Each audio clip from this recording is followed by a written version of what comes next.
passenger seat and nodded at her. She then sped away, out of the suburbs and onto the highway. It was exhilarating. I stuck my head out the window and felt the cold night air on my face. Jody was also excited for me. I was finally leaving my mom and starting to live. I knew exactly where I would go and already had everything planned out. There was a small town a few hours away. Jody would leave me there and I would stay at an inn and get a job at the local diner until I could afford a small apartment. And I could be free there. Freedom felt closer and closer as we drove through the night, but my stomach sank when I heard beeping in the distance. I looked at the rearview mirror and recognized the car speeding towards us. It was my mom. She was beeping like crazy and getting closer by the second. Jody stepped on the gas and soon we couldn't see my mom anymore. My heart was beating out of my chest. My mom looked crazy. Her hair was a mess and her eyes looked like they were about to pop out. I kept looking at the signs on the road until I saw one that said the distance to the town. "It's about a mile away. Are you sure you want to stay here?" Jody asked after I told her to pull over. "I can walk the rest of the way, and then she won't be able to see me," I replied, throwing my backpack over my shoulder. Jody soon drove off, and I started walking. I was calm when she was there, but now that I was all alone in the night, I started panicking. It was quiet, but suddenly I heard the low rumble of a car. It got closer and closer, but there were no lights. I started sweating, even though it was cold. I was in the middle of the highway with no buildings nearby. But I spotted some bushes and ran to hide in them. The rumbling grew louder, and soon it was right in front of me. I heard a car door open and slam shut. Then my mom screaming like a maniac. "This is how you repay me!" she screamed. "I've been patient with you all these years, thinking someday you would come to your senses, and you leave in the middle of the night, you brat!" She sounded so close that I almost screamed. But I slapped my hand over my mouth to cover any noises I made, especially when I felt something crawling on my hand. My mom eventually grew tired, got back in her car, and drove in the direction she came from. I finally let out a breath of relief, and the adrenaline from the encounter allowed me to run the remaining distance to the town. I had been in town for about a week. I had a cozy little room at an inn run by an old lady, and I was already working as a waitress. I felt calm. Everything was going according to plan. Then my power went out. I was enjoying a nice bath in the tub when my lights flickered and then turned off completely. I quickly dried myself off and put on some clothes before running down to the office to ask about my electricity. "It's probably a faulty switch or something," said the owner of the inn. "Go check it out, Sweet Pea. The board is in the basement." She pointed at a dark door with her wrinkled finger. I wanted to ask her to come with me, but I figured it would be rude to ask an old lady to go down a flight of stairs to protect me from the dark. She gave me a flashlight and I went downstairs. It was dusty and colder than anywhere else. The stairs kept creaking and the hairs on the back of my neck stood up. There was another door at the bottom of the staircase. I opened it and stepped into the room. Then I almost fainted when it slammed shut. I turned around instantly and shone my flashlight on my mother's wild face. She slapped a hand over my mouth to keep me from screaming, then replaced it with duct tape and tied me to a chair. She flicked a switch and turned the lights on. Her clothes were all rumpled and she had bags under her eyes. Bags I knew weren't there before. "This is what I have to do to get you to listen," she said to me. I started kicking in my chair and screaming past the duct tape. She couldn't understand what I was saying, so she rolled her eyes and ripped the tape off my mouth. "You're kidnapping me again? Like you did when I was a kid?" I yelled at her. "Shut up!" she yelled back. "You don't know anything." I noticed she had started crying. "What happened to my real mom?" "I know it can't be you. You kidnapped me," I cried. My fake mother's eyes grew wide. "How can you doubt you're my daughter when we look so similar?" she asked me. She shoved a mirror in front of my face and made me look at myself.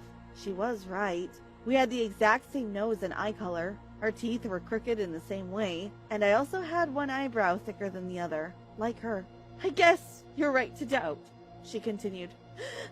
"I'm not your mother," she said with a sob. She then revealed the truth to me. A truth even more heartbreaking than I expected. The woman who raised me did try to kidnap all those kids. She and her sister did. Her sister had a baby daughter at the time. That was me. The woman who raised me was my aunt, and my mom was her accomplice in the crime.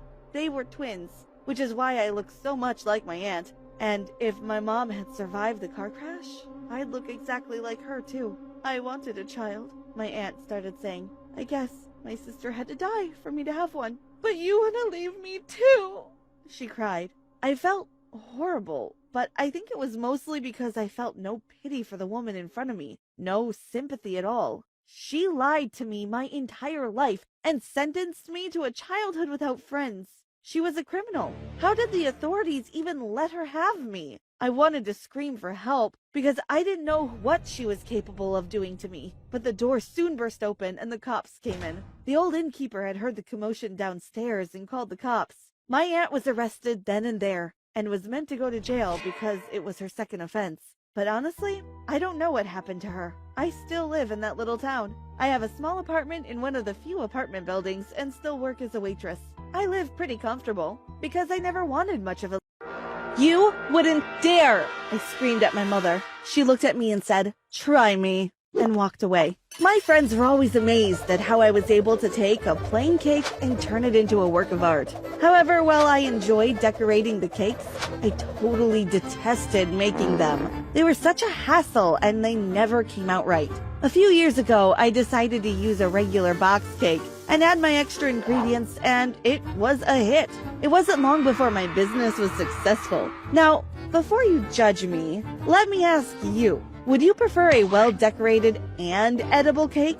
Or would you prefer a well-baked cake that wasn't decorated well? That's what I thought. About 5 years ago, I was dating a guy named Troy, and we were even talking about getting married. My mother never liked Troy. When I questioned her about it, she would never give me a straight answer. I think it's because she didn't pick him out for me. When I stopped my mother from interfering with my life, our relationship became strained, and everything I did was wrong in her eyes. Sadly, she was the only family I had. When I was 25, I got the nerve to move out of my mother's house, but I gave her a key in case of emergencies.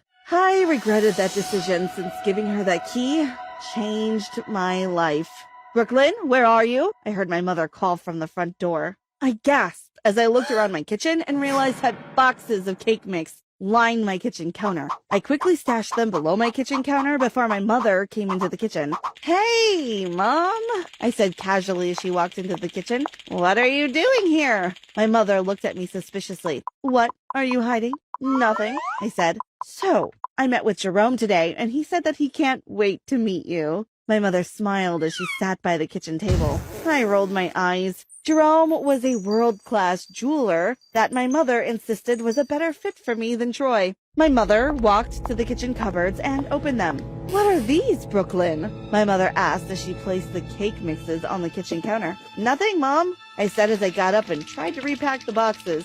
I wonder what would happen if your clients, who are paying thousands of dollars, found out that they are paying for cake mix in a box? My mother said smugly. "It's not a big deal, Mom. Everyone is doing it," I lied. "Here's what's going to happen. You and Jerome will go on a date.